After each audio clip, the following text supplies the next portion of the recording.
Voilà, alors l'important pour le 9 février de voter oui, c'est de réaliser qu'en fait, à l'heure actuelle, nous remboursons tous les avortements qui sont pratiqués dans ce pays, ce qui n'était pas du tout voulu par le législateur en 2002, où on était dans des cas d'exception. C'était seulement les avortements qui étaient indiqués médicalement, qui étaient remboursés en fait par l'assurance maladie.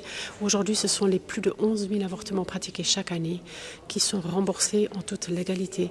Et c'est contre cet aspect-là que ce comité en fait se lève pour dire c'est pas normal et nous ne voulons pas être complices de ce remboursement-là automatique. Et nous nous levons aussi contre cette logique d'automatisation des remboursements.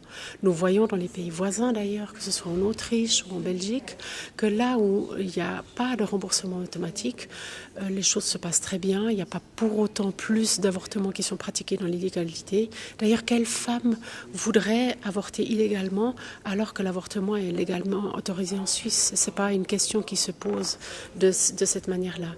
Et il y aurait moyen de pouvoir financer des avortements par une assurance complémentaire dans le cadre de la LAMAL. Voilà les arguments principaux que nous pouvons invoquer pour cette campagne. Peut-être un dernier aspect qui me paraît important, c'est qu'en octobre 2011, la Cour européenne de justice s'est prononcée dans une affaire de brevetage de cellules souches humaines pour déclarer que c'est dès la conception qu'on devait considérer qu'un être humain devait être protégé, que la vie devait être protégée. Et cet aspect-là a été peu évoqué par les médias.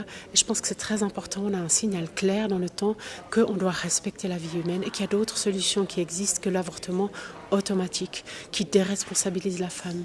Nous savons qu'il y a des femmes qui pratiquent des avortements 4-5 fois parce que c'est gratuit, alors qu'elles ne prennent pas de moyens de contraception pour lesquels elles devraient dépenser quelque chose.